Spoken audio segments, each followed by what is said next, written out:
Hey guys, Ken here from the Retro Toy Escapades channel, Malaysia.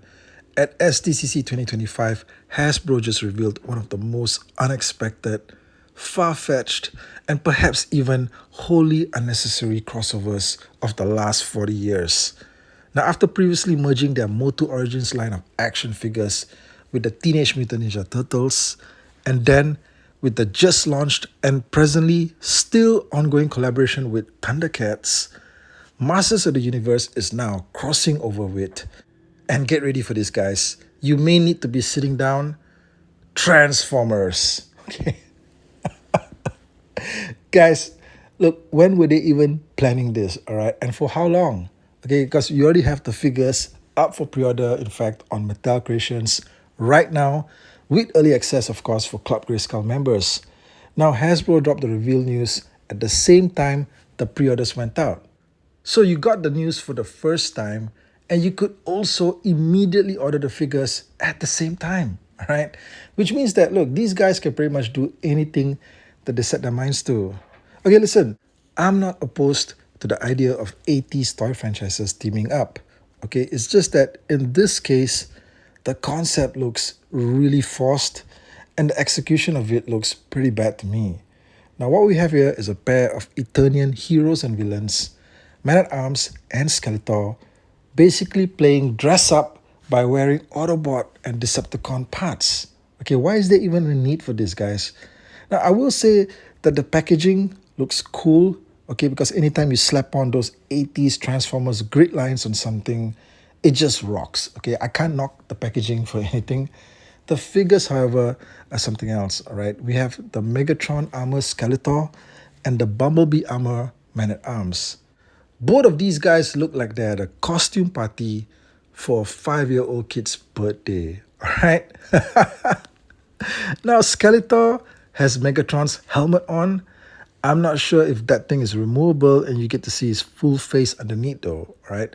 But the rest of him is also filled up with Megatron parts. The centerpiece of all this is that chest section. Okay, that chest section does actually stand out. It will look great on a Megatron figure. Okay, not so much a Megatron and Skeletor figure combined, I think. Okay, but you do see how they've incorporated Skeletor's traditional crossbones motif in the center with the Decepticon logo right there in the middle. So that thing does actually catch your attention for about a second or two. And the rest of him is covered with more of Megatron's parts, from the shoulder pads to the wrists, right down to his shins. Also, you see that he's got some Decepticon robot feet, right? So he's got robotic feet, but not hands though, if you notice. Now the rest of him is just filled with some really jacked up Megatron themed accessories. He's got Megatron's blaster cannon, but wrapped up in something that looks like a robotic version of the Havoc staff head. Now it looks like he's got something of a robotic dragon head, you know, because Skeletor does have that pet dragon, remember? And this same head is repeated on all of the accessories that you see here. It's on the hilt of this new Cybertronian themed power sword that he's got, and also on this Energon mace. Now, if you notice, all of the accessories are blanketed in Decepticon purple color tones. Now, I don't really think the accessories look that great. However, you know, I do see some potential here, especially for mix and matching, definitely. But you guys gotta let me know in the comment section what you think of them. Now let's check out the back of the card, okay, to see if there's any kind of added information here that explains just what's going on, right? There's some instructions here for the accessories. It says here that you can replace the cannon barrel to convert it into Skeletor's Havoc staff, okay, more like a robotic Cybertronian Havoc staff, but you do get the look of it if you want to. And also there's interchangeable weapons. You can swap out the Energon mace onto his wrist. As expected with any MOTU Origins figure, there's tons of possibilities when it comes to part swapping and customization. So this is nothing that we haven't seen before. But let's check out the synopsis. Okay, here's what it says. Infused with the strength and raw power of Megatron, leader of the Decepticons, the new armor donned by Skeletor is unyielding enough to harness both the power of Grayskull and all the energon in the universe. Okay, so that really doesn't tell us much other than the fact that Megatron and Skeletor have combined to basically just take over the power of both Grayskull and, you know, the universe's worth of energon. Okay, once again, whenever you involve Skeletor in any one of these crossovers, I have to wonder, what exactly does the other side bring to the conversation? Okay, what do they bring to the party? Because Skeletor is already like this supreme sorcerer, right? Doesn't he have like access to almost half of the power in the universe? What exactly is Megatron expected to contribute? All right, I mean, he's powerful, sure, but he's just a robot. Okay, come on, think about it.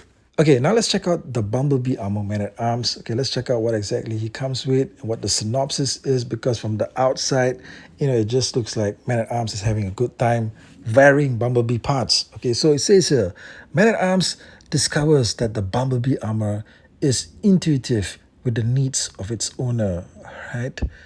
What does that mean exactly? Okay. No matter the attack, the Bumblebee armor gave Duncan everything he required to protect those in need at any given moment. What the hell is that even supposed to mean, guys? Okay, this synopsis just barges in thinking that the reader already knows half of the story. We don't. Man at Arms comes with a whole ton of accessories, including lots of removable Bumblebee parts, and I like the fact that the chest section can be removed. Okay, unlike the one that comes with Skeletor, the Megatron chest area appears to be fixed there, but this one here looks like something that you can remove and attach to any other Master's figure, and that's a cool option, right? He also gets a bunch of stuff here, like a laser pistol. He gets his traditional mace weapon, which appears to be enhanced with Cybertronian technology, and also there's a shield and a sword here, which according to these instructions here can be combined to form an Energon dagger. And I do like the fact that he's got a removable visor. Okay, that's an alternate option to display the figure. Now, overall, I think that this combination actually makes a little bit more sense because Man at Arms is a weaponsmith, and you can see him basically making use of these Cybertronian armor bits. But at the same time, look, I mean, he's a weaponsmith, right? The best one on Eternia. Why does he even need access to all of this alien Cybertronian technology when Eternian tech is supposed to be the best in the universe, right? I mean, in the first place, okay, Man at Arms even built Roboto. I mean, we're talking about a guy who builds robots. Okay, so what can a robot offer him? Now, this set also comes with a mini comic, and this one's titled By the Energon of Grayskull, right?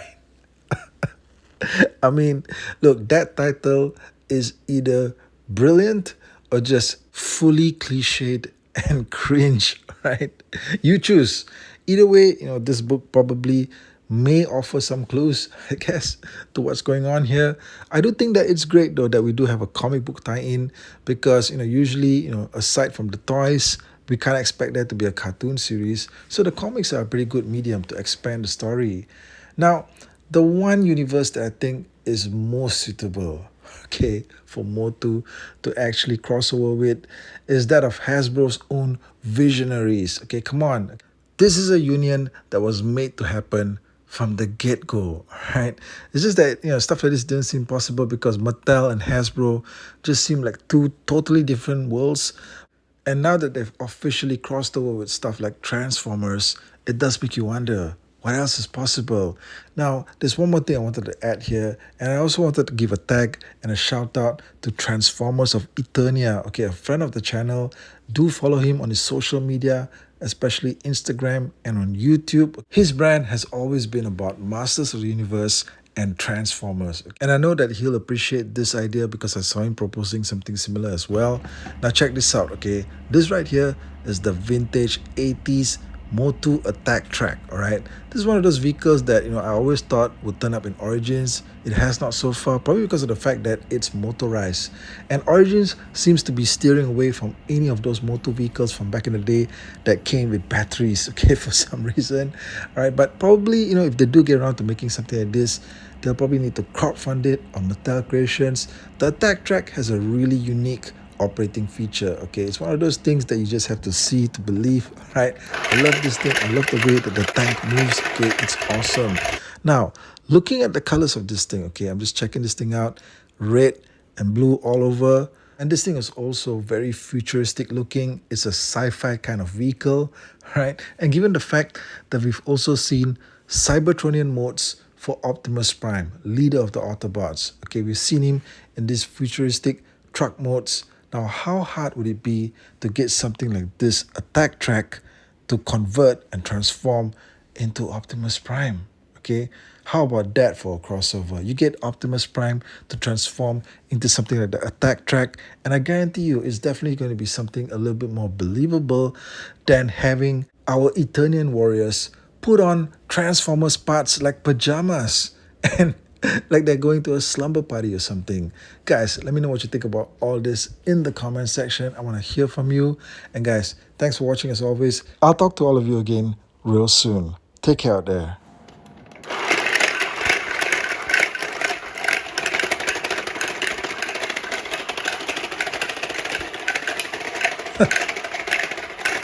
Damn it.